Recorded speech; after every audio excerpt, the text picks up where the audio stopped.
Hey everybody, it's Casey Mitzel, COPE Certified Health Coach, personal trainer, and co-owner of RDFT, Results Driven Fitness. All right, so we are talking resistance training. One of the things that I've witnessed over the last 20 years being in the health club business is that people join and oftentimes quit within the first 6 weeks. And I truly believe that one of the main reasons for that is, of course, they don't have a game plan. They're not exactly sure if the form and technique that they're using is correct. And then that the stimulus isn't great enough for them to actually see the changes that they want to see. So they get frustrated without the results and they quit. So basically what happens is you join the gym, you start working out. You might get your information from a magazine or a book, and it recommends that you do a certain number of exercises in certain order with a certain amount of repetitions. Now the problem with that is that it doesn't give you a whole lot of information about what kind of weight to use. And I think it does that specifically because everybody's going to be completely different, and it would be irresponsible to just suggest a weight to use. So one of the things that happens is people grab one of these type of magazines and it says your best body, perfect pecs, huge arms, ripped abs, and real results. How this guy became this guy, right? It's pretty powerful stuff. It will also say things like best arms, abs, and butt, slim and sculpt in 15 minutes flat. And then of course, trimmed and toned in 23 minutes. So I'm thinking, if I have to do 23 minutes or 15, I might actually choose the 15. I mean, why not, right? It's less time. Anyway, what we want to get to is how they're actually describing the exercises, what it means for number of repetitions, of course, and what that looks like in terms of resistance and how much weight you should be using in order to perform for results. All right, so we've talked before about our FIT principle, frequency, intensity, time, and type.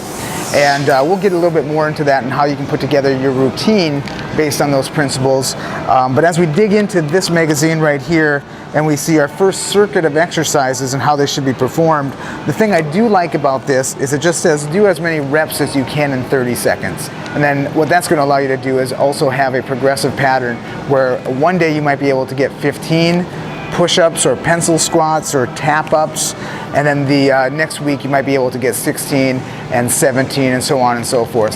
So the 30-second timer is actually one of my preferred methods here at our gym, and we like it because everybody can start at the same time, and then of course everybody stops at the same time. Now the number of repetitions can be different, so therefore the intensity is different for everybody, but according to their goals and what they want to accomplish. All right, next we get into this magazine right here. This is a 23-minute one. And what they're showing here is, and actually this is a good example of what I'm talking about as far as misconceptions on weight intensity. Now the time isn't that important because you actually can do some really great work in that amount of time. So that's insignificant. That gets into our frequency, intensity, time, and type. The 23 minutes would be the amount of time that you're going to spend doing it. So that actually fits into our protocol. But what I'm seeing here is the amount of weights that this individual is doing for each exercise is a little bit skewed because there's some heavier movers here that can be done with higher resistance, and therefore it's not going to give the person the stimulus that they require, and it's not going to allow the muscles that they're truly trying to activate to really take over. So this one is definitely one that can cause some challenges and frustrations for people as they go in and do this routine. They're going to do an overhead tricep extension with the same weight that they do a deadlift row. Two completely different movements, small body parts versus large body parts, and using the 2.5 pound weight just isn't going to cut it for somebody who wants to see results. All right, this one right here, your best body. Perfect pecs, huge arms, ripped abs, and real results. All right, so we're just going to go right to the workout here, and this is going to be a good demonstration of the frustrations that my clients have before they come to me to get help with personal training and their own resistance training program. So what this says here is the exercise and then how many repetitions they should be doing. So here we have an incline barbell press, 10 reps, plyometric clap push-up for 5 reps, and then the easy bar curl for 12 reps.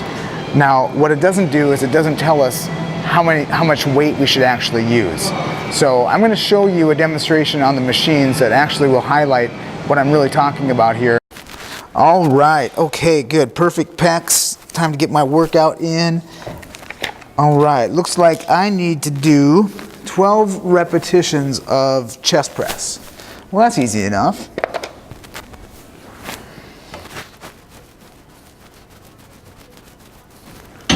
All right, good. This working out stuff's pretty easy. I don't know what people are talking about. I mean, 12 repetitions, that was no problem. Looks like I had to do 2 more times. I think I can do that. It says I'm supposed to rest about 60 seconds. That's good enough. Let's just go. All right. Man, I tell you what, to have the perfect pecs, this is a small price to pay. This is gonna be great.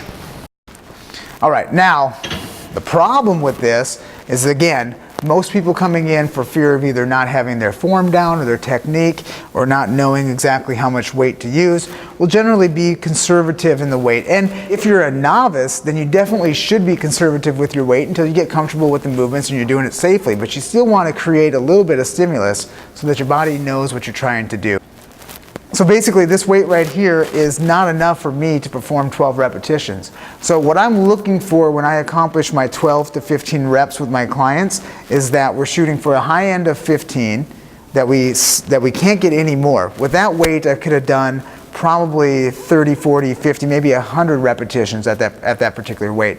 So if I stop at 12, I really haven't accomplished any kind of a stimulus. So I see people do this all the time. They have a program. They get to a point, now even if it's a little bit harder in the beginning, what tends to happen is they do the routine until it starts to feel good, the soreness goes away, and then they stay at that same weight and they essentially have plateaued. So wherever they are, you can just expect them to stay there because they just work to a certain point and then they follow that routine. I've seen people follow weight routines that they had in a notebook for over a year with no change in the amount of weight that they're using. And you really should be seeing significant changes every week in the amount of weight that you're using, just simply because of the relationship between your nervous system and your muscular system and of course your energy systems that will all have a role in how you progress into your resistance routine. So let's take this weight to something a little bit more appropriate. Okay, and what I'm talking about with the resistance here now is now there's some significant weight here. So we go through our form, and one of the things we always want to make sure we're doing is using a good safe range of motion and keeping that core nice and tight. And then once we start getting into our 12, and let's just fast forward here and say we're at 12, I'm getting into 13, here's maybe 14, form is still good, so now I'm gonna go for 15, and I'm gonna take it up, and I'm barely gonna get 15, bring the weight down, okay? Notice how you're not going to tweak or squirm in your seat in order to get that last 15th rep. It's not that important. We're shooting for a range of 12 to 15, for example, so no big deal if we get 14 and a half. In fact, that's the way the muscle's gonna just naturally fatigue. Okay, so now, here we are. Because the weight's appropriate for 15, I don't need to make an adjustment. Just naturally resting for 30 to 45 seconds. Depending on your rest period, sometimes it might be up to 2 minutes, depending on what your goals are, but that's a whole nother topic. So now that I'm rested, I'm gonna go for my second set, and it's possible, once I get there, okay, let's fast forward. Let's say this is number 12, 13, I'm starting to fatigue. Got it without a pause or a lockout on top, brought it back down. And nope, 14 isn't gonna happen. I safely bring it down. So again, within my rep range, I'm gonna rest my period of time here, and then I'm gonna go into my third set. So the number of sets is your intensity as well. So whether you do 3 sets of 12 to 15, or 2 or 8 sets, or whatever your goal is, then that's basically what it is. But now, as I get into my third set, it's possible I might finish around 12 or 13 again, which is totally fine. So that resistance is going to be now an appropriate amount of resistance that I can do safely and effectively for the rep range that I'm shooting for. If your rep range is 6 to 8, then the same rules would apply. If you're going into extreme power, then it might be 3 to 4 repetitions for your set. Generally, we work around 12 to 15 with my personal clients. Once again, depending on their goals, but I think you'll find that this method of determining the right amount of weight is going to increase your stimulus and start getting you some good results. So one of the other things I want to discuss is making sure that you're keeping constant time under tension on those muscles. So there's really no locking point on top, because essentially in this position, if I pack my shoulders out and lock my elbows, I can hold this position for a very long period of time. Okay, so any time that I don't have the muscles under tension, then essentially it's a rest. And when what we want is constant stimulus on the muscle, I'm coming down here, I'm getting my good rep in, lock out on top, and I'm resting. Okay, just that rest by itself is going to skew the number of repetitions that we're shooting for, because essentially we're resting. Okay, so what I really want to see is nice, consistent, fluid motion without locking the joints, with no pauses on top or on the bottom. Okay, and the timing that you use, whether you go 4 seconds up, 8 seconds up, 2 seconds up, 1 second up, there's all kinds of variables for that as well. Again, another topic that we're not going to get into. This is going to give you plenty of information to get started.